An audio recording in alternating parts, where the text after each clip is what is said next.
अस्सलाम वालेकुम।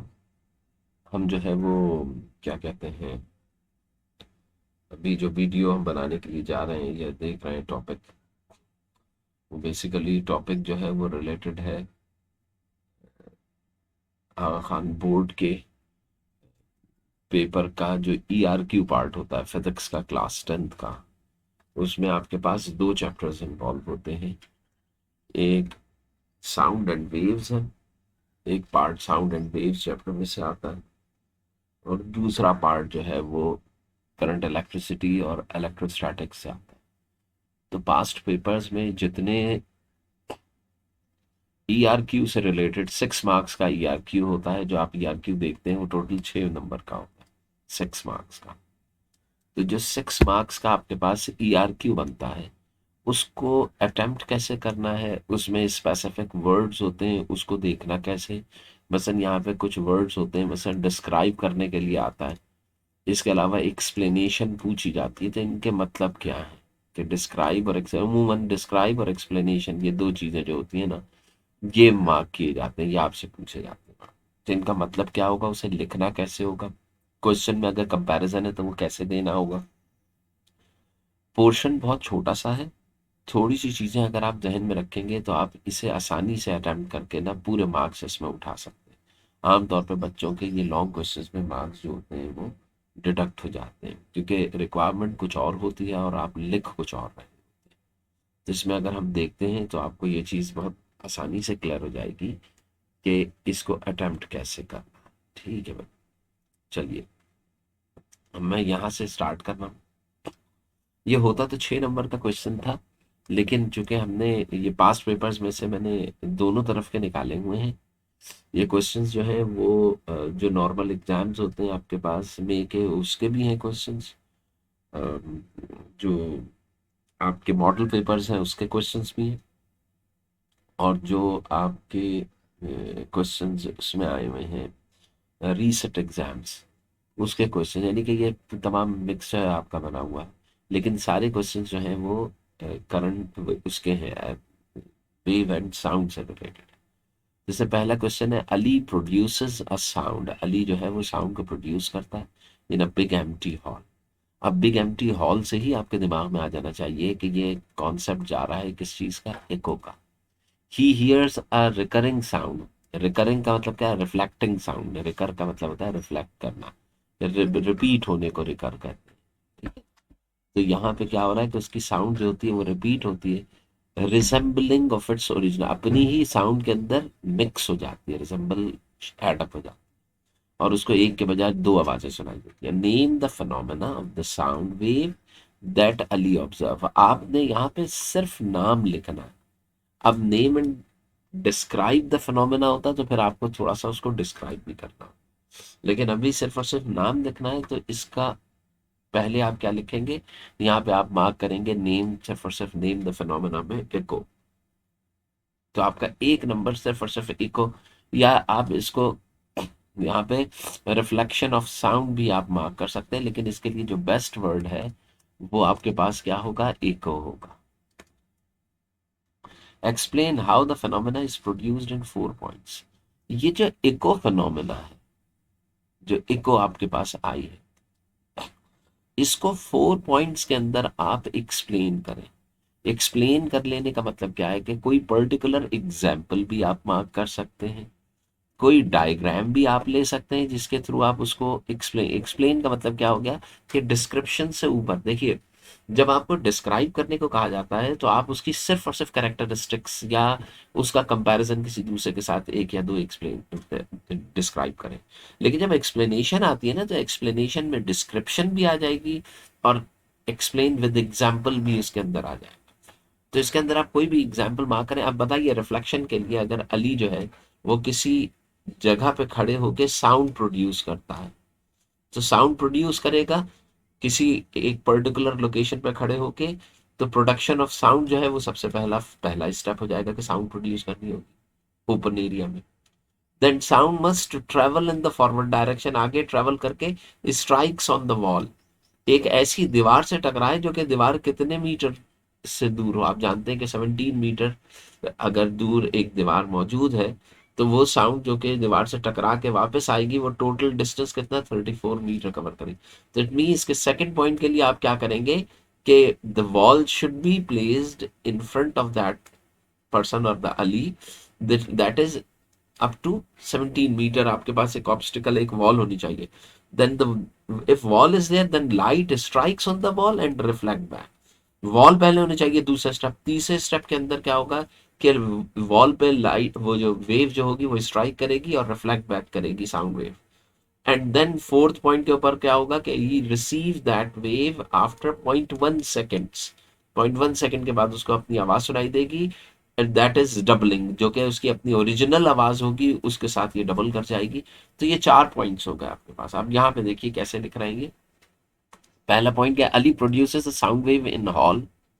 This sound travel 17 metre to hard surface. Surface भी क्या होनी चाहिए, हार्ड। अगर सॉफ्ट हुई तो एब्जॉर्ब हो जाएगी। And strikes it. The sound wave reflect, जब स्ट्राइक करेगी तो रिफ्लेक्ट ऑफ द सरफेस होगा, travelling back to the same 17 metre. Ali hears the reflected sound as distant echo after a short delay due to the 34 metre total travelling distance. तो ये 4 points के अंदर आप इसको इको को एक्सप्लेन। अगला देखिए भाई, डिस्क्राइब द फॉलोइंग। अब यहाँ पे कह रहे हैं डिस्क्राइब करो, तो सिर्फ डेफिनेशन नहीं देनी आपने। डेफिनेशन के साथ साथ आपने इसकी कोई ना कोई एक कैरेक्टरिस्टिक या रीजन या एक्सप्लेनेशन जरूर मार्क करनी है। जब आप मार्क करेंगे एक्सप्लेनेशन, तो फिर उसके रिलेटिव भी। अब ये लाउडनेस ऑफ साउंड देखिए, यहाँ पे मैंने ये मेंशन भी किया हुआ है, अगर आप देखें कि going beyond the simple definition से आपने हमें, it is not enough to just state the definition, student need to elaborate और provide relevant detail. Relevant detail में उसकी कैरेक्टरिस्टिक्स भी आ सकती हैं, उसका कंपैरिजन भी आ सकता है, उसकी डिपेंडेंसी भी आ सकती है। तो अब लाउडनेस को अगर मैं देखता हूँ, एक नंबर का डिस्क्राइब करना है, तो सबसे पहले लाउडनेस क्या होगा। Loudness is a subjective perception of the intensity of sound. Loudness क्या होता है, how louder sound can be here और फेंटर साउंड, ये लाउडनेस आपके पास कहलाएगा। एक तो ये इसकी डेफिनेशन हो जाएगी। इट इज हाउ स्ट्रॉन्ग और weak sound appears to our ear, हमारे कान पे कितनी लाउडर और वीकर साउंड। अब आप इसके साथ एक और पॉइंट भी मिला सकते हैं कि इट डिपेंड्स अपॉन, देखिए ये लिखा हुआ है perception of the intensity of sound, it depends upon the intensity और the strength of the sound. ठीक है, इट वेरीज इट। और आप ये भी लिख सकते हैं कि the distance, if we increase और decrease the distance, sound loudness is going to be vary. तो इस तरीके से आप लाउडनेस ऑफ साउंड की डेफिनेशन सर आप देखिए। अगला क्या है, pitch of the sound. Pitch is the characteristics that make sound higher और लोअर। यानी कि आप हायर और लोअर के बजाय यहाँ पे वैसे जो मार्क करना चाहिए वो शरिल और ग्रेव होना चाहिए। ठीक है, शरिल और ग्रेव। और शरिल साउंड और ग्रेव साउंड में जो डिस्टिंग्विश करते हैं, ये इसकी डेफिनेशन है। और डिस्क्रिप्शन, डेफिनेशन के अलावा डिस्क्रिप्शन कह रहा है कि इस characteristic depends upon the frequency of the sound, higher the frequency higher the pitch, lower the frequency lower the pitch. तो ये जो डिपेंडेंसी आपने मार्क कर दी है, ये इसकी डिस्क्रिप्शन में आ गई। इसी तरीके से quality of sound, timber is the character sound that distinguish between the two sounds of the same loudness and same pitch, ये इसकी डेफिनेशन हो गई। It relates the wave from, यानी कि अब quality of the sounds differ करता है, उसके वेव फॉर्म्स या जो साउंड की वेव्स बन रही होती हैं वो एक दूसरे से डिफर कर रहे होते हैं उनके रिलेटेड। यानी कि क्वालिटी ऑफ साउंड के अंदर आप यही कहेंगे कि जो इसके वेव फॉर्म्स होते हैं उसके थ्रू हम पहचान पाते हैं या आइडेंटिफाई कर पाते हैं क्वालिटी ऑफ साउंड। मसलन अगर मैं टोन्स की बात करूं तो आप ऐसे करके ये दो टोन्स दे सकते हैं। इस तरीके से आप दो टोन्स अगर ड्रॉ करते हैं तो ये दोनों टोन्स जो हैं वो सेम है, लेकिन इनके इंस्ट्रूमेंट्स जो हैं वो डिफरेंट है, तो क्वालिटी मुझे डिफरेंट। अच्छा, अगला क्वेश्चन इसके अंदर कह रहा था explain the relation of loudness and pitch of the sound with amplitude and frequency. अब बताइए, लाउडनेस एम्पलीट्यूड के ऊपर डिपेंड करता है, ये इस पे डिपेंड करेगा, लेकिन फ्रीक्वेंसी डिपेंड नहीं करेगी। लाउडनेस पे फ्रीक्वेंसी डिपेंड नहीं करेगी। पिच जो होती है वो एम्पलीट्यूड के ऊपर डिपेंड नहीं करेगी, लेकिन फ्रीक्वेंसी के ऊपर पिच जो है वो डिपेंड करेगी। तो अब यहाँ पर देखिए ये किस तरीके से इसी को इन्होंने एक्सप्लेन किया, loudness and amplitude. Loudness of the sound wave is directly relate करेगा टू इट्स, सबसे पहले बता दिया कि लाउडनेस एम्पलीट्यूड से रिलेटेड, लार्जर लाउड एम्पलीट्यूड और loudness, louder the sound would be. और पिच क्या होता है, frequency depends upon directly related to the frequency, higher the frequency, जबकि दोनों रिलेटिवली एक दूसरे की डिपेंडेंसी में नहीं आते कि if we change the amplitude there is no effect on pitch, and if we change the frequency there is no effect on loudness, तो उनको रिलेट भी करते हैं। अगला देखें, in the given diagram identify, identify का मतलब क्या होगा कि आपने आइडेंटिफाई करने का मतलब क्या है कि इन पॉइंट्स के जस्ट आपने क्या करने हैं, नाम लिखने हैं कि ये पॉइंट्स क्या क्या है। अब यहाँ पे देखिए, यहाँ से लेके यहाँ तक का पॉइंट है सी, तो पहले ए जो है वो क्रस्ट है, तो देखिए ए जो है वो एक नंबर सिर्फ आइडेंटिफाई करना है, तो ए आपके पास क्या हुआ, क्रस्ट। बी जो हुआ वो एम्पलीट्यूड हुआ, सी वेवलेंथ हुई, और टी डी जो है वो ट्रफ हुआ, तो ये तो एक एक नंबर आपको सब। दूसरा क्वेश्चन ये क्या कर रहा है, व्हाट हैपन, क्या होता, क्या होगा, when a wave in the ripple tank passes through a narrow opening through a much wider opening। पहले तो वेव जो है वो किसी नैरो ओपनिंग से गुजर रही थी, यानी कि पतली छोटी ओपनिंग थी, उसके बाद अचानक वो ओपनिंग जो थी वो क्या कर गई, वाइडर कर। आप जानते हैं कि अगर ओपनिंग छोटी होगी और वेव्स आ रही हैं, तो इस ओपनिंग से गुजरने के बाद वेव जो होगी वो बहुत ज्यादा सर्कुलर होगी, यानी कि डायफ्रैक्शन का फिनोमेना ज्यादा डायफ्रैक्ट करेंगी, ज्यादा बेंड होगी। लेकिन अगर ओपनिंग जो है वो वेव के मुकाबले में वेव की वेवलेंथ से ज्यादा है, तो जब वेव्स आके इससे गुजरेंगी तो बेंडिंग जो होगी वो बहुत ही माइनर सी होगी।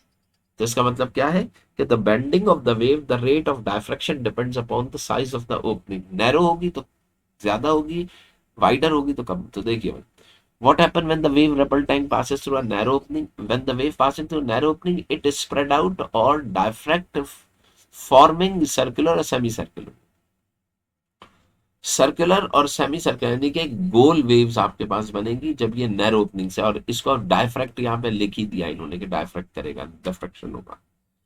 What happened when passing a wider opening, when the wave passing the wider opening it is still diaphragm but the spreading is less pronounced, यानी कि इतनी ज्यादा नहीं होगा। वेव मेंटेन मोर स्ट्रेट वेव फ्रंट्स, यानी कि अगर आपके पास ओपनिंग ज्यादा है तो जो वेव फ्रंट्स यहाँ पे स्ट्रेट आ रहे थे, वो स्ट्रेट ही वेव फ्रंट को वो क्या कर रही होगी ज्यादातर। देखिए यहाँ के वेव फ्रंट अगर आप ऑब्जर्व करें तो ये सारे स्ट्रेट है, more straight wave front with some diffraction, सिर्फ एजेस के ऊपर, यहाँ वाले हिस्से के ऊपर आपको थोड़ी सी बेंडिंग आपको दिखा। आखिर में कह रहा है फिनोमेना का नाम लिखें, तो फिनोमेना का नेम, या ऑल्सो नेम द इफेक्ट, पूरा क्वेश्चन पढ़ना है। नेम द इफेक्ट का मतलब क्या है कि आखिर में आप इफेक्ट का नाम लिखेंगे कि दिस इज डायफ्रैक्शन। अब सिर्फ नेम का है, अगर वो कहता है name the effect and describe it, तो आप फिर उसको डिस्क्राइब कर देते, ठीक है। अगर वो एक्सप्लेनेशन के लिए कहता है तो फिर ये लॉन्ग क्वेश्चन है, इसका मतलब क्या है कि आपने विद एग्जाम्पल उसको एक्सप्लेन करना।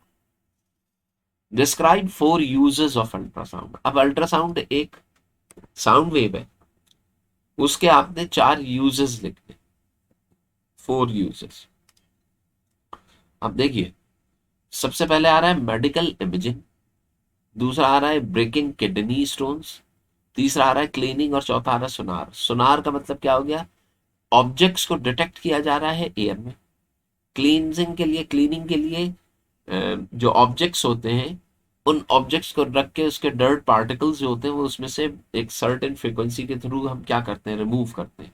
तो ये बिल्कुल एक अलग सेटअप है। ये मेडिकल इमेजिंग, बॉडी के अंदर के जो ऑर्गन्स होते हैं उनको आप ऑब्जर्व करने के लिए, जज करने के लिए इमेज बनाई जाती है, लेकिन वो साउंड इमेज होती है, वो क्या कहते हैं, डिस्प्ले इमेज नहीं होती। और ब्रेकिंग किडनी स्टोन्स, यानी कि स्टोन कहीं पे मौजूद है, इतना तेज वाइब्रेट करा जाए कि वो क्रश कर जाए। तो देखिए चारों की यूजेस दिए हुए हैं, लेकिन एक ही तरीके के नहीं है, डिफर कर रहे हैं।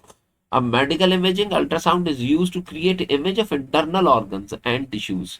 अब यहां तक तो इन्होंने लिख दिया कि मेडिकल इमेजिंग के लिए यूज हो रहा है। अब डिस्क्रिप्शन है तो इसका मतलब क्या है कि सिर्फ जगह नहीं बतानी, उसको थोड़ा सा फर्दर एक्सप्लेन। तो इन्होंने क्या किया कि मेडिकल इमेजिंग की डिस्क्रिप्शन में एक छोटी सी एग्जांपल डाल दी, is use to monitor the development of foetus during the pregnancy, यानी कि जो बच्चे की पैदाइश होती है वो अंडर द वॉर्म आप क्या करते हैं, इसके थ्रू देख पाते हैं। और to examine the heart, liver and kidney, कि हार्ट और लिवर और किडनी और बॉडी ऑर्गन्स जो इंटरनली एग्जिस्ट करते हैं उनकी सही शक्ल जो है वो इसी वाइब्रेशन इमेज के थ्रू हमें क्या होती है दिखाई देती है। फिर ब्रेकिंग किडनी स्टोन, अब देखिए कैसे हाई इंटेंसिटी अल्ट्रासाउंड, देखिए डिस्क्राइब किया जा रहा है कि कैसे अल्ट्रासाउंड वेव्स होती है उनकी इंटेंसिटी हाई और हाई फ्रिक्वेंसी भी इनकी क्या होती होगी, बहुत हाई होती है। Can be focused on the kidney stones, break them into smaller pieces making them easier to pass. जब वो छोटे हिस्सों में टूट जाएगा तो वो फिर उन नालियों से जो है वो आसानी से गुजर सकता है। Cleaning 1 mark, ultrasound is use in cleaning dedicate और इंट्रिकेट ऑब्जेक्ट्स, यानी कि ऐसे ऑब्जेक्ट्स जिसके अंदर बहुत सारे होल्स हो, उसकी सरफेस इवन ना हो, उसको साफ करने के लिए हम क्या करते हैं, इनको यूज करते हैं। The high frequency vibration creates tiny bubbles that dislodged dirt, यानी कि जब वाइब्रेट करते हैं तो उस वाइब्रेशन से वो टाइनी बबल्स क्रिएट होते हैं जो कि डिसलॉन्च कर देते हैं किस चीज को, डर्ट को और कॉन्टेमिनेंट्स को। ठीक है, ये मेरे ख्याल में ये जो आपके पास दांतों की क्लींजिंग कराई जाती है उसमें भी यानी कि जो आपके पास होता है ये उसके अंदर भी इस्तेमाल हो। इसके अलावा सोनार होता है, शिप्स जो होती है इनसाइड अंडर वाटर, ये रडार नहीं होता, ये सोनार सिस्टम है इनसाइड द वाटर अगर आप नेविगेशन एंड रेंजिंग करना चाह रहे हैं। Determine the depth of the sea, locate under water object और सबमरीन वगैरह में भी इस्तेमाल होता है। तो ये आपके पास थोड़ा सा डिस्क्रिप्शन जो है वो इसकी देनी लाजमी है। इसके बाद देखिए describe 5 points how sound waves, अब वहां पे तो इको था, यहाँ पे how sound waves is produce और उसको 5 पॉइंट्स में। अब देखिए डिस्क्राइब करना है कि उसको थोड़ा थोड़ा एक्सप्लेन करना होगा। अब देखिए सबसे पहले क्या है, वाइब्रेशन, साउंड जो प्रोड्यूस होती है वो वाइब्रेशन से होती है। ठीक है, वाइब्रेशन में इसका मतलब क्या हो गया कि अगर कहीं पे कोई चीज स्ट्राइक की तो सरफेस जो थी वो क्या की, ये सरफेस है। when we strike with a hammer on the surface start vibrating, surface जो होगी वो क्या करने लगेगी, वाइब्रेट करने। तो वाइब्रेशन देखिए, sound always starts with something vibrating, this vibration can be fast और स्लो हो सकती है, but the movement that make sound happens, it's the movement, यानी कि हकीकत में ज्यादा तेज भी वाइब्रेशन हो सकती है, हल्की भी हो सकती है, लेकिन असल में वही वाइब्रेशन रिस्पॉन्सिबल होती है जिससे साउंड प्रोड्यूस होती है। थिंक ऑफ अ ड्रम, अब ये एग्जांपल भी इसने डाल दी, जो कि बार बार बजाया जा रहा है, वोकल कॉर्ड, ये तमाम चीजें जो है वो वाइब्रेशन देते हैं। अब वाइब्रेशन ओरिजिनेट तो हो गई, डेवलप तो हो गई, अब how sound is produced through vibration तो हो गई। अब ये पहला स्टेप आ गया वाइब्रेशन। दूसरे स्टेप में कह रहा है कि ये वाइब्रेशन जो होती है वो डिस्टरबेंस प्रोड्यूस करती है इन मीडियम। तो यहाँ पे जो मीडियम के पार्टिकल्स हैं यहाँ पर, इन पार्टिकल्स पहले ये स्टिल थे, लेकिन जब आपने हिट किया तो ये जो एनर्जी जो थी उस एनर्जी ने इन तमाम पार्टिकल्स के अंदर मीडियम के डिस्टरबेंस प्रोड्यूस कर दी। तो ये second point, the vibrating object disturb material around it which we call the medium, यानी कि हवा एयर जो होगी उसमें डिस्टर्बेंस आ जाएगी, usually air, but it can also be the water और साउंड सॉलिड भी हो सकते हैं जिसमें ये डिस्टर्बेंस जो होगी वो जनरेट होगी। पहले साउंड जनरेट करने के लिए वाइब्रेशन होगी, वाइब्रेशन डिस्टर्बेंस जनरेट करेगी इन अ मीडियम, दूसरा पॉइंट हो गया। जब मीडियम में डिस्टर्बेंस जनरेट होगी तो तीसरा पॉइंट क्या होगा कि उस वक्त आपके मीडियम के अंदर कंप्रेशन और रेयरफैक्शंस फॉर्म होंगे, यानी कि मीडियम के अंदर कंप्रेशन फॉर्म होगा, यानी कि लेयर्स जो होगी वो कंप्रेस होंगी और फिर एक्सपेंड करने लगेगी। जिस कंप्रेशन और एक्सपेंशन से as the vibrating object move it create disturbance area where the particles in the medium are squeezed, जहां पे पार्टिकल्स दब जाएंगे वहां पे कंप्रेशन आएगी और जहां पे एक्सपेंड करेंगी वहां पे रेयरफ्रैक्शन आएगा। लो और हाई प्रेशर मीडियम में जनरेट होगी। जब ये लो और हाई प्रेशर जनरेट होंगे तो उसके थ्रू फोर्थ पॉइंट लिखेंगे कि वेव अब क्या होने लगेगी, वो जो एनर्जी थी वो प्रोपगेट होने लगेगी, ट्रेवल करने लगेगी। जब प्रोपगेशन क्या होगी, कंप्रेशन और रेयरफैक्शन जो फॉर्म हो रहा है ये ट्रेवल्स करेंगे towards the source, outward the source, यानी कि टुवर्ड्स द लिसनर जाएंगे और आउटवर्ड द सोर्स आपके पास ट्रेवल। ठीक है, और आखिर में हम क्या करेंगे, आपका एक जो लिसनर होगा उसके पास कान मौजूद है, यानी कि वो लिसनर जो होगा वो उस साउंड को इजीली क्या कर सकेगा, इसी के थ्रू डिटेक्ट कर सकेगा, और उनका नेचर और बिहेवियर जो होगा वो लॉन्गिट्यूडनल वेव्स होगा, क्योंकि बाय नेचर। तो इसमें लॉन्गिट्यूडनल वेव के बजाय आपको रिसीविंग एंड के ऊपर ईयर मेंशन करना चाहिए था, अगर आप वो करते तो ज्यादा बेहतर होता। ठीक है ना। तो यहाँ पर फर्स्ट पॉइंट हुआ, सेकंड पॉइंट के अंदर डिस्टरबेंस आया, थर्ड पॉइंट में पार्टिकल्स जो थे उन्होंने रेयरफैक्शन एक्सपेंशन, फिर वो फोर्थ पॉइंट में ट्रेवल किया, और फिफ्थ में ईयर ने क्या किया, उसको ऑब्जर्व किया। तो ये पूरा कंप्लीट प्रोसेस जाएगा, how sound is produced and detect. ठीक है। नेम द प्रॉपर्टी, सिर्फ नाम लिखना है property of the wave which is shown in the figure. तो आप ये बता सकते हैं कि ये क्या चीज हो रहा है, ये डायफ्रैक्शन परफॉर्म हो रहा है फिगर बिलो। एंड डिस्क्राइब भी करो briefly what is happening in the, इन दोनों जगहों में क्या हो रहा है। तो देखिए, पहले तो आप नाम लिख देंगे कि डायफ्रैक्शन हो रहा है, और चाहें तो उसकी डेफिनेशन लिखें, वैसे जरूरत नहीं है यहाँ पे डेफिनेशन। अगला पॉइंट क्या है कि आगे प्रोसेस क्या परफॉर्म हो रहा है। जब ये इसे स्ट्राइक करेंगी तो यहाँ पे देखिए स्लिट जो है वो नैरो है। नैरो स्लिट होने से रेट ऑफ डायफ्रैक्शन या बेंडिंग ऑफ लाइट या बेंडिंग ऑफ वेव जो है वो ज्यादा होगी, जिस बेंडिंग की वजह से लाइट जो होगी वो अपने कॉर्नर्स पे स्प्रेड हो जाएगी, and plane waves transformed into spherical waves. ठीक है। इसके अंदर इफ बेंडिंग इज, अगर ओपनिंग जो है, यहां पे क्या है, ओपनिंग इज अ बिट, देखिए ये इसकी वेवलेंथ है, और ये यहाँ पे क्या है, इसकी ओपनिंग है। तो यहाँ पे बताइए जो ओपनिंग है वो इसकी वेवलेंथ से बिल्कुल माइनर सी ज्यादा है, तो बेंडिंग तो हुई है लेकिन कंप्लीट सर्कुलर वेव्स नहीं बनी। यहां वाले केस में देखें, इसमें ओपनिंग बहुत ज्यादा है, वाइडर है, जबकि वेवलेंथ जो है as compare to its wavelength, wavelength बहुत कम है।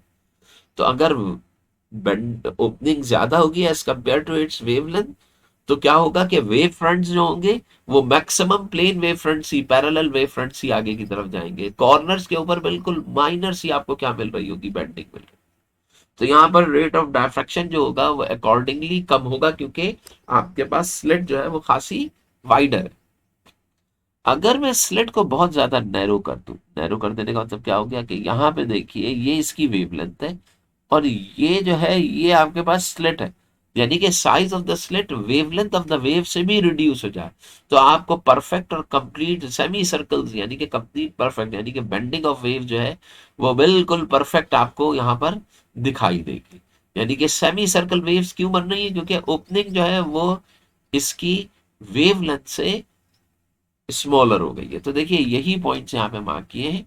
अब plane waves, straight wave front पहले ट्रेवल कर रही थी passing through a narrow slit opening. The wave bends and is spread out. It passes through the opening, forming semi-circular है ये। और ये सेमी सर्कुलर क्यों है, क्योंकि ओपनिंग जो है वो अप्रोक्सीमेटली इक्वल है। ठीक है। इसमें क्या है, अप्रोक्सीमेटली इक्वल। ओपनिंग जो है वो अप्रोक्स इक्वल है टू वेव लेंथ। दूसरे केस में a plane wave passing through a wider opening compare to the figure wave front more, bending at the, सिर्फ एज के ऊपर बेंडिंग होगी, और यहां पे क्या लिखेंगे, opening is more than lambda, और यहां पे आएगा स्मॉलर देन लैम्डा। देखिए the plane wave incident on the obstacle, the narrow gap, the wave bends around the age, the gap forming circular. देखिए ये चीज यहाँ पे important। यहाँ पे क्या है, सेमी सर्कुलर वेव, यहाँ पे है bending as pronounced wave form. देखिए the wave is still bent and spread, but effect is compared to them. The waveforms are straight after, देखिए आफ्टर डायफ्रैक्शन वेव फॉर्म के ऊपर इतना फर्क नहीं पड़ा, स्ट्रेट ही रहे वेव फॉर्म। यहाँ पे सेमी सर्कुलर वेव होते, और यहाँ पे completely form a circular wave fronts. तो ये चीज जरा ध्यान में रखिए। Refraction and diffraction are the property, देखो शुरू में ये इंफॉर्मेशन दे रहे हैं कि रिफ्रैक्शन और रिफ्रैक्शन, रिफ्लेक्शन और डायफ्रैक्शन, ये तीनों जो है ये प्रॉपर्टीज ऑफ वेव्स है। अब ये कह रहे हैं with the help of a ripple tank के जरिए डिस्कस करो। डिस्कस करने का मतलब क्या है कि आपने डिस्कशन की फॉर्म में लिखना है और कंक्लूजन भी देना है आखिर में। And any two of them draw one diagram, यानी कि डिस्कस जो होता है ना, उसमें आप अपना ओपिनियन भी आखिर में लिखते हैं डिस्कशन में। यानी कि डिस्कस का मतलब क्या है कि पहले आपने इसे डिफाइन करना होगा, फिर आपने इसे डिस्क्राइब करना होगा, कुछ कैरेक्टरिस्टिक मार्क करें, फिर आपने इसे एक्सप्लेन करना है।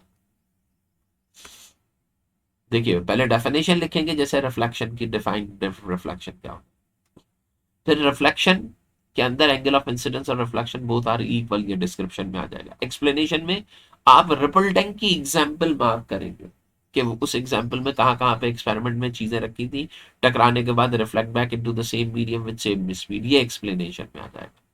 ठीक है, तो ये आप जब करेंगे तो ये आपके पास तमाम चीजें जो आप एक्सप्लेनेशन देंगे, उसके अंदर कंक्लूजन आपका यही होगा कि ये हो क्यों रहा है। तो हो इस वजह से रिफ्लेक्शन क्यों हो रहा है, क्योंकि आपके पास एंगल चेंज क्यों नहीं हो रहा है, because waves are travelling into the same medium, medium change नहीं कर रहा है, तो with same speed and same direction wave जो कि रिफ्लेक्ट कर जाएगी। रिफ्रैक्शन में आप क्या कहेंगे कि डेफिनेशन करेंगे, रिफ्रैक्शन जो होगा वो depend density of the medium, फिर उसकी एक्सप्लेनेशन देंगे, और इसमें कंक्लूजन आप क्या लिखेंगे कि it is due to the two different medium, ये आपका कंक्लूजन आता है। और इसी तरीके से डायफ्रैक्शन के साथ से होता है bending of wave through obstacle. Obstacle के अंदर क्या होगा, it is not depending upon the medium remains the same, no change in the wave, और उसके अंदर आप क्या करेंगे, ओपन स्लिट की एक्सप्लेनेशन दे देंगे। तो देखिए ये सारी चीजें लिखी हुई है इन रिपल टैंक डिस्क्रिप्शन के अंदर, ये सारी चीजें आ जाएंगी, एक्सप्लेनेशन वगैरह सारी चीजें आ जाएंगी। तो देखिए क्या है, अल्हम्दुलिल्लाह, अल्हम्दुलिल्लाह। In a ripple tank, reflection is observed when the plane water waves encountered. तब ये वैसा ही आ जाएगा, बाउंस बैक करेगी बैरियर पे, एंगल ऑफ इंसिडेंस। या अब आप देखेंगे तो इसमें आखिर के अंदर क्या करें, आपसे ये भी कह रहे हैं कि ड्रॉ डायग्राम। तो आपके पास जो वेव्स की डायग्राम है उनमें से किसी भी एक की, लेकिन ये डायग्राम जरूरी है कि ये डायग्राम किसकी हो, रिपल टैंक की डायग्राम हो। मसलन आप क्या करेंगे, रिपल टैंक के अंदर ऐसे कार्ड रखा गया था, ये प्लेन वेव्स आप बनाएंगे और यहाँ से वो वेव जो होंगी वो सर्कुलर हो जाएगी, ऐसे देंगे। और या फिर रिफ्रैक्शन की डायग्राम देनी है, तो ये आपके पास रिपल टैंक है, यहाँ पे ग्लास स्लैब रखा हुआ है, ये पानी की सरफेस है, यहाँ पे वेव्स बन रही होंगी, और जब इसमें आएंगी तो वेव जो होंगी वो कंप्रेस्ड हो जाएंगी। ये दो डायग्राम्स आप, या रिफ्लेक्शन करना है तो वेव्स ऐसे आ रही हैं, और ये इससे स्ट्राइक किया और करने के बाद वेव्स ऐसे प्लेन वेव्स में ट्रैवल कर रही, ऐसे आएंगे और ऐसे ट्रैवल। तो इनमें से कोई एक डायग्राम जो है, दो डायग्राम्स आप।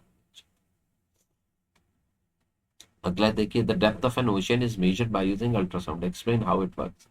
अब अल्ट्रासाउंड के जरिए आपने करना है कि काम कैसे कर रही है, क्योंकि पहले साउंड प्रोड्यूस की जाती है अल्ट्रासाउंड किसी शिप में से, वो साउंड जो होती है इनसाइड वाटर ट्रेवल करती है, ट्रैवल करने के बाद फिर यहाँ पे क्या होता है, एक स्टॉप वॉच रखी जाती है ताकि हमें डिस्टेंस मेजर करना है ना, डेप्थ ऑफ ओशन।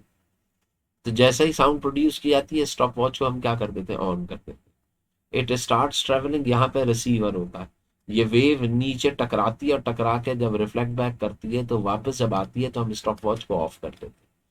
तो यहाँ पे साउंड ट्रेवलिंग टाइम को हम मेजर कर लेते हैं, टाइम को हम डिवाइड करते हैं बाय 2, और जब हम डिवाइडेड बाय 2 हम करते हैं टाइम, तो सिर्फ जाने का टाइम आ जाता है। साउंड की स्पीड हमें पता है 340 मीटर पर सेकंड, नहीं 340 नहीं होती, 1500 मीटर पर सेकंड इनसाइड वाटर होती है। और इस स्पीड को, वेलोसिटी को, स्पीड को जब हम टाइम से मल्टीप्लाई करते हैं तो we will get the distance, distance is the depth. तो यही है, देखिए अल्ट्रासाउंड वेव्स पहले प्रोड्यूस होगी, अल्ट्रासाउंड वेव्स क्या होगा, refers to the sound waves frequency, ultrasound refers to the higher frequency waves होती हैं, upper limit of human ear से ज्यादा होती है 20,000 पे। These waves are use because waves well through water and directed. ये क्यों इस्तेमाल की जाती है, क्योंकि ये पानी के अंदर आसानी से क्या कर जाती है, ट्रैवल।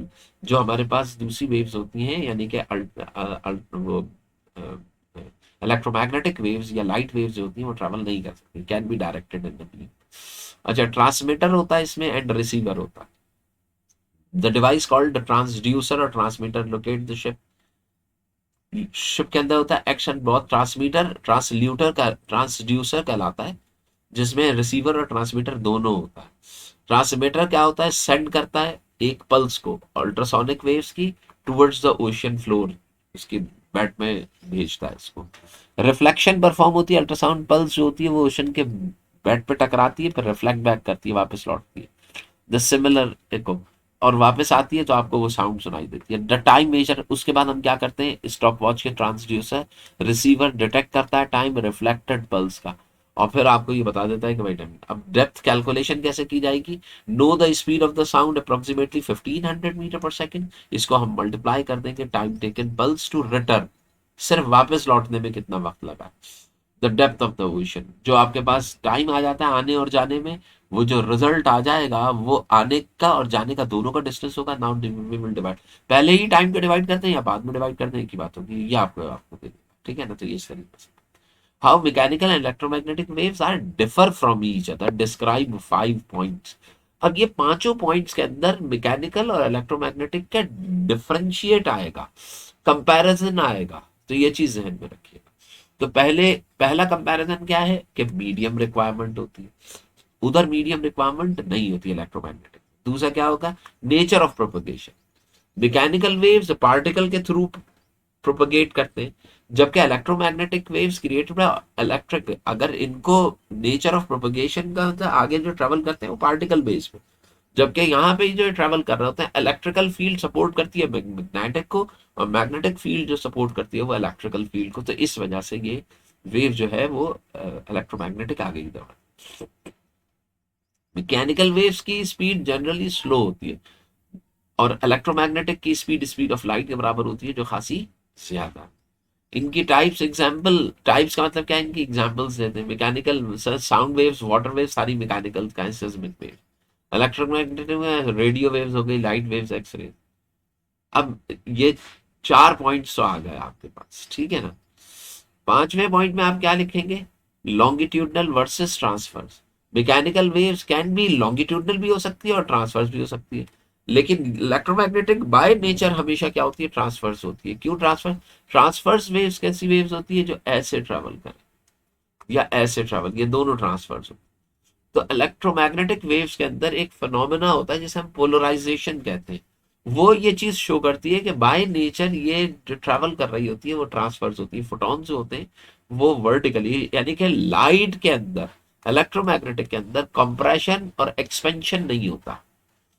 कंप्रेशन और रेयरफैक्शन या एक्सपेंशन परफॉर्म, ये चीज परफॉर्म, एक मिनट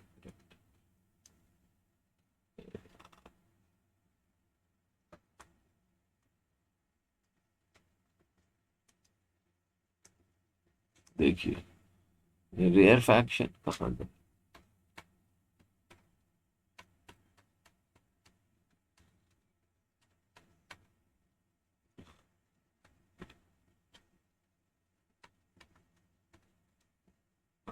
यहाँ पे थे। या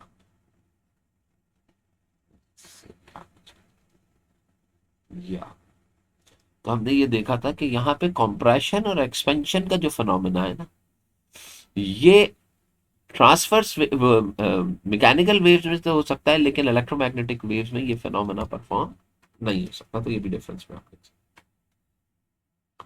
unwanted noise can be the source. अब यहाँ पे ये स्टेटमेंट दे रहा, जो नॉइस होती है गैर जरूरी, कैन बी अ सोर्स, जरिया बनती है of stress and irritation for many people, यानी कि मेडिकल इश्यूज बिल्डअप हो जाते हैं। इट ऑल्सो इफेक्ट, और क्या इफेक्ट करती है, रीडिंग एबिलिटी, मसल में ज्यादा देर तक नहीं पढ़ सकता अगर खटपट हो रही हो, और concentration of school going child, यानी कि जब आप पढ़ रहे होते हैं और कोई खटपट हो रही हो तो उस वक्त भी आपके पास क्या होता है, साउंड रेगुलर आ रही हो तो आप पढ़ नहीं सकते। बिल्कुल आपने एग्जाम्पल में ये भी दे सकते हैं कि अगर आप एक क्लास में बैठे हैं और दूसरी क्लास में शोर हो रहा है, नॉइज बिल्डअप हो रही है, तो पहली क्लास जो होगी उसमें डिस्टर्बेंस प्रोड्यूस। अब आपने डिस्कस करना, दैट डिस्कशन का मतलब क्या है, सारी चीजें आ जाएंगी। Noise pollution has become threat, मसला बनती जा रही है for our global living environment, that is important. यानी कि ग्लोबल लिविंग एनवायरमेंट, ये तो ऊपर वाली स्टेटमेंट तो एक बंदे की थी ना, अब ये बताना है कि जैसे मैं परेशान होता हूं वैसे ही अर्थ भी अब परेशान होती चली जा रही है। ग्लोबल लिविंग एनवायरमेंट का तो क्या हो गया, ग्लोबली इम्पैक्ट, बड़े पैमाने पे इसका इफेक्ट आ रहा है। Support your answer by mentioning some major sources of noise. अब आप इसको सपोर्ट करें, लेकिन सपोर्ट करते हुए आपने जो ख्याल करना है, ये जो है ना, ये असल में लिखने वाला पार्ट है। Support your answer by monitoring, by mentioning some major sources लिखिए कि वो मेजर सोर्सेस क्या क्या हैं जिसकी वजह से ग्लोबल लिविंग एनवायरनमेंट खराब हो रहा है आपका ऑफ नॉइज पोल्यूशन। तो मेजर सोर्सेस नॉइज पोल्यूशन के अपने जहन में लिखते हैं। पहले तो इसको डिस्क्राइब करेंगे, noise pollution has indeed become a significant, यही ऊपर वाली चीज इन्होंने लिख दी है। It is no longer just localized problem. अब देखिए वही हो गई कि अब ये लोकल प्रॉब्लम नहीं रही है, बल्कि ये क्या हो गई है, वर्ल्ड वाइड या ग्लोबल प्रॉब्लम के अंदर क्या होती जा रही है, ट्रांसफॉर्म्ड होती जा रही है। तो देखो तुम यहाँ पे अगर देखते हो तो तुम्हें इसके हिसाब से ही समझ में आ जाएगा कि क्वेश्चन में पूछा गया था और आप लिखना कैसे शुरू करना है। The constant exposure of the excessive, मुस्तकिल तौर पे excessive and unwanted sound has effect both, impact कर रहे हैं decrement on human health and environment, human health और एनवायरमेंट दोनों पे। अब हेल्थ इम्पैक्ट आ रहा है पहले, तो नॉइस पोल्यूशन कंट्रीब्यूट्स, अब ये हेल्थ इम्पैक्ट को अलग से डिफाइन किया। अब देखिए for example children, it impairs concentration and learning ability affecting the academic performance। Environmental impact क्या है, beside human health, noise pollution environment को, वाइल्ड लाइफ को खराब कर रही है। Animals rely on the sound for the communication, hunting and navigation. Excessive noise disturb their natural behaviour affecting. देखिए बड़ा जबरदस्त पॉइंट दिया है, यानी कि जो हमारे इर्द गिर्द हवा में, तभी देखिए ना कि जो बर्ड्स वगैरह या जो जो ऐसे इलाके होते हैं, जो शहरी इलाके होते हैं जहाँ पे लोग रह रहे होते हैं, वहां वहां से परिंदे दूर चले जाते हैं। उनकी वजह सिर्फ यही नहीं होती कि वो इंसान से भाग रहे होते हैं, उनकी अपनी सर्वाइवल जो होती है वो भी किस पे होती है, अपने शिकार करने पे होती है ना। तो इन एनवायरमेंट्स के अंदर वो शिकार करें, देखिए जंगल के अंदर बिल्ली को आपने शिकार करते हुए देखा है कि बिल्ली जब शिकार करती है तो वो बहुत ही हल्के और बहुत क्वाइट एनवायरनमेंट के अंदर कर रही होती है। तो इसका मतलब क्या है कि ये तमाम चीजें इफेक्ट करती हैं। ग्लोबली स्प्रेड कैसे कर रहा है, with increasing urbanisation, industrialisation.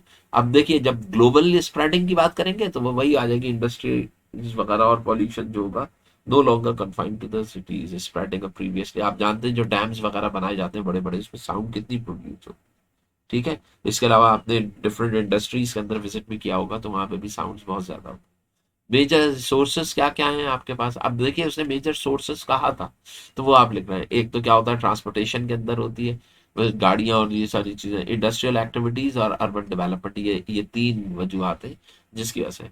Urgent need of action, अब चूंकि आप डिस्कस करने के लिए जा रहे हैं तो आप ये लिखेंगे भी कि इसके लिए आप के एक्शंस क्या क्या हैं, क्योंकि डिस्कशन के अंदर आपने अपनी राय भी देनी होती है कि क्या है। तो addressing noise pollution requires a global effort. अब ये इसको रीड कर लेंगे तो आपको समझ में आएगा। How can the wave in a ripple tank made travel more slowly than when it happens. यानी कि ये क्या, ये किस तरीके से होता है कि रिपल टैंक के अंदर वेव्स को मैं चाहता हूं कि वो कैसे ट्रेवल करने लगे, स्लो। स्लो ट्रेवल करने का मतलब क्या है, उसकी स्पीड जो है वो क्या हो जाए, स्लो डाउन हो जाए। स्पीड स्लो डाउन होने का मतलब क्या हुआ कि अगर किसी वेव की स्पीड जो है वो स्लो हो रही है तो इसका मतलब क्या है कि ये दो मीडियम्स जनरेट किए जा रहे हैं और प्रोसेस जो है वो किसका आ रहा है, रिफ्रैक्शन का प्रोसेस हो रहा है। And when this happens what will be its effect on frequency and wavelength of the, how can the wave इन, अब ये क्या, किस तरीके से किसी वेव को स्लो किया जा सकता है। और जब वेव रिपल टैंक के अंदर स्लो होती है तो उस वक्त असल में हो क्या रहा होगा।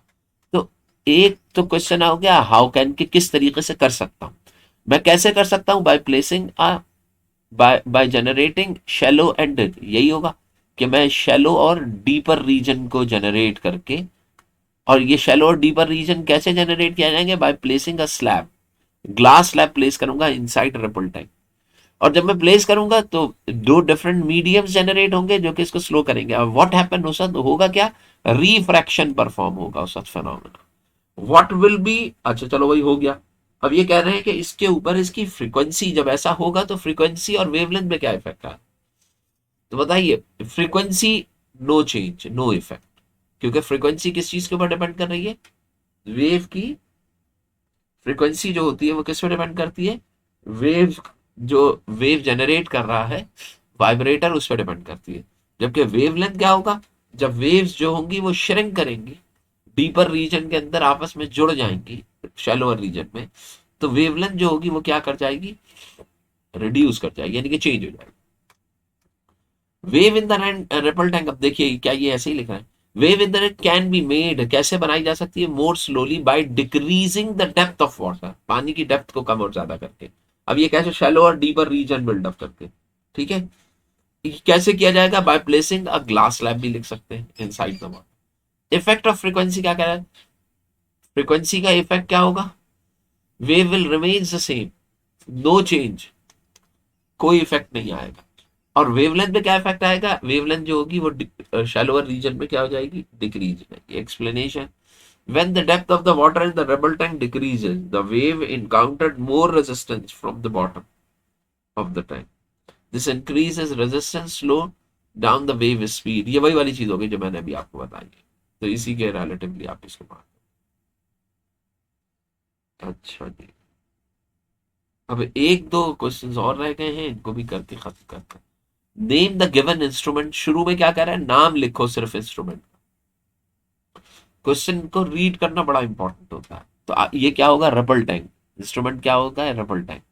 फिर कह रहा है, अच्छा नेम द इंस्ट्रूमेंट लिख दिया। अगर आप चाहें आगे, अगर ये डिस्क्रिप्शन भी कहता है तो आप डिस्क्राइब करने के कि instrument is use to detect the behaviour of mechanical waves या वाटर वेव्स के बिहेवियर को डिटेक्ट करने के लिए, कैरेक्टरिस्टिक्स ऑफ वेव को डिटेक्ट करने के लिए हम क्या करते हैं, इस्तेमाल करते हैं। अब देखिए क्या कह रहा है, reflection, refraction and diffraction are the properties of waves, ठीक है। With the help of these instrument describe any two of them, इनमें से किसी दो को। इन्होंने तो इतनी डिटेल में पिक्चर दी गई है, लेकिन इस पिक्चर की जरूरत नहीं। अब इसको करने के लिए देखिए, सबसे पहले क्या हो गया, रिफ्लेक्शन। डिस्क्रिप्शन है, रिफ्लेक्शन अकर्स कब, व्हेन द वाटर वेव्स और ripple tank encounter a barrier और ऑब्स्टिकल, के मैं एक बैरियर या ऑब्स्टिकल इसके अंदर फ्लैट प्लेस कर दूं। अब इसके अंदर दो तरीके हो सकते हैं, कि मैंने बैरियर स्ट्रेट भी रख सकता हूँ, वेव्स ऐसे आएंगी, इससे टकराएंगी और टकरा के इसके साथ ही बिल्कुल सेम डायरेक्शन के अंदर क्या कर जाएंगी, ऐसे ही रिफ्लेक्ट बैक कर जाएंगी। तो ये भी क्या हो गई, रिफ्लेक्शन हो गई। या अगर मैंने बैरियर क्रॉस में रख दिया है, तो वेव्स ऐसे स्ट्रेट ट्रेवल करेंगी, इससे स्ट्राइक करेंगी और स्ट्राइक करने के बाद इसी डायरेक्शन में क्या कर जाएंगी, वापस चली जाएंगी। तो ये भी आपके पास क्या कहलाएगा, रिफ्लेक्शन।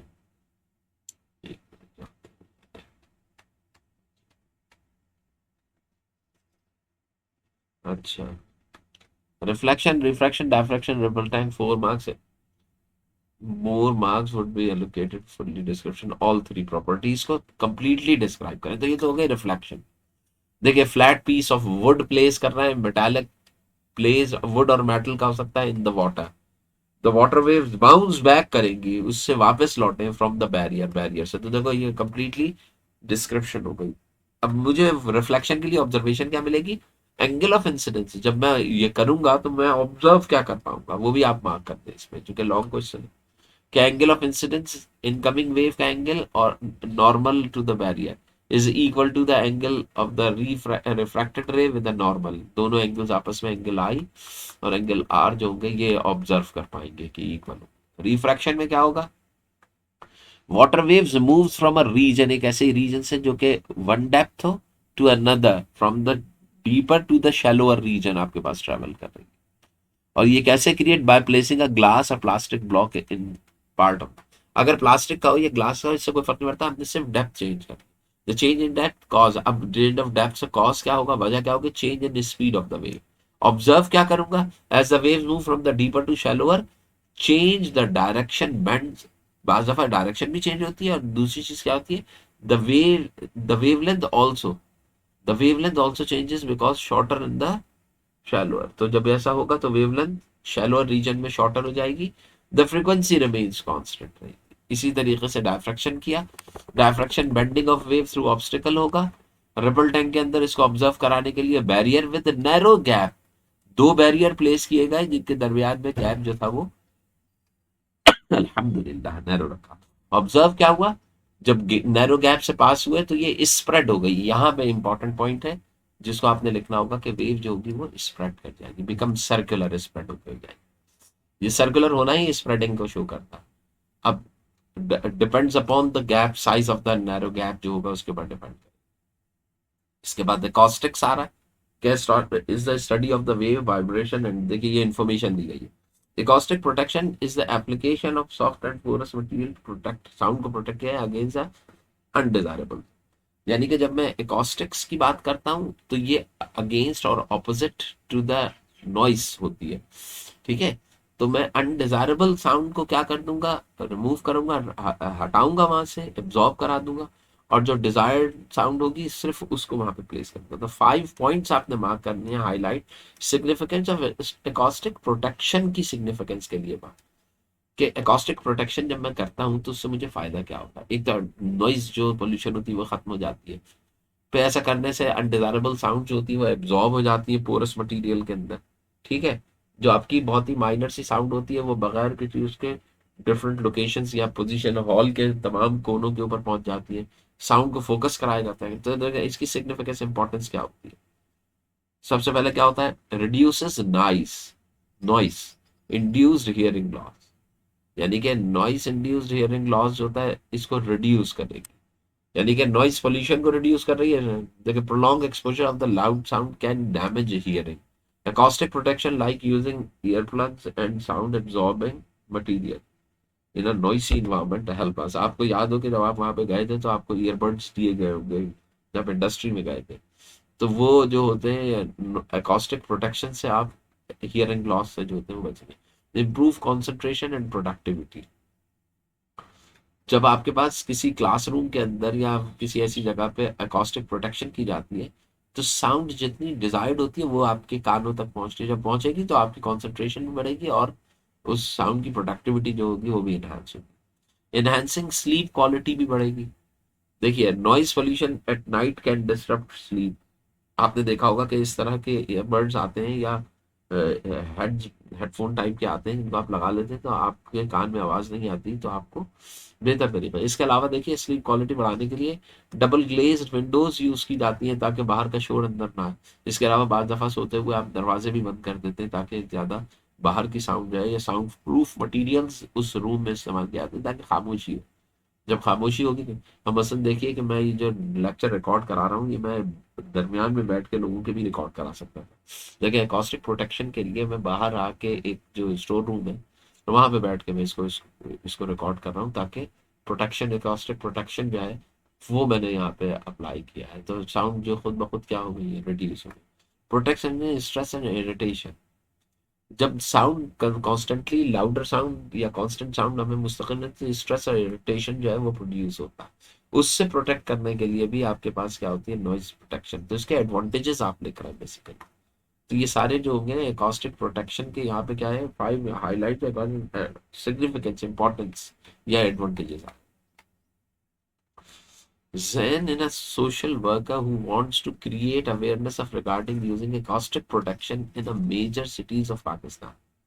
वो एक सोशल वर्कर है और वो क्या चाहता है कि लोगों में अवेयरनेस डेवलप हो acoustic प्रोटेक्शन के हवाले से।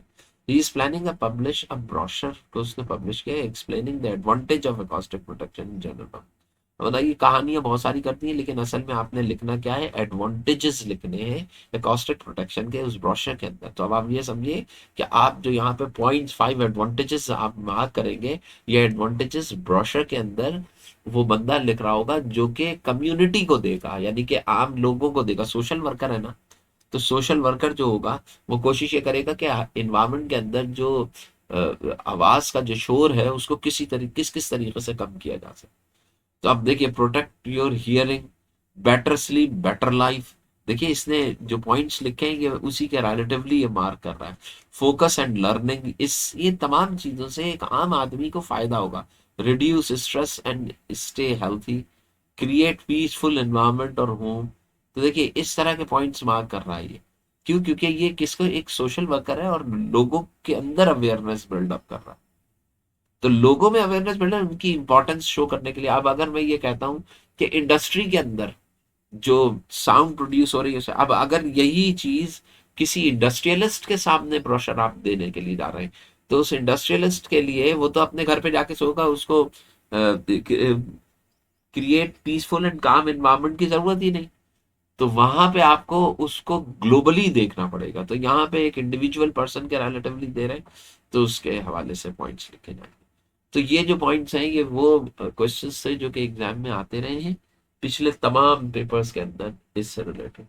तो अब अगली जो वीडियो होगी वो मैं इलेक्ट्रोस्टैटिक्स और करंट इलेक्ट्रिसिटी से रिलेटेड बनाऊंगा, लॉन्ग क्वेश्चन जो कि डिस्क्रिप्टिव होंगे।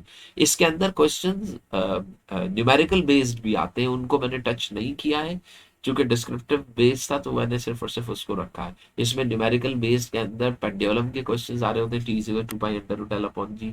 इसके अलावा एस वी एफ लैम्डा के क्वेश्चंस भी आते हैं, S V is equal to F lambda, इससे रिलेटेड भी आते हैं। तो वो क्वेश्चन जो है वो भी आपने यहाँ पर समझने होंगे या देखने होंगे। तो इसको यहीं तक रखते हैं, इंशाल्लाह आगे